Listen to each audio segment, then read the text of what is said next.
దేవీ నవరాత్రులలో వేద మంత్ర పూజలలో స్వర్ణ కవచములు దాల్చిన కనక దుర్గాదేవి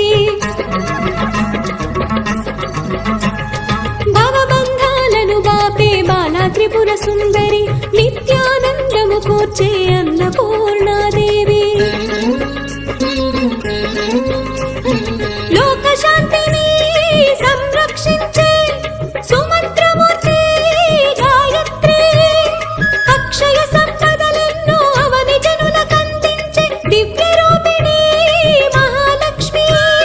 విద్యాకవన గానము సగు వేదమయీ సరస్వతి ఆయురారోగ్యాలు భోగ భాగ్యములు ప్రసాదించు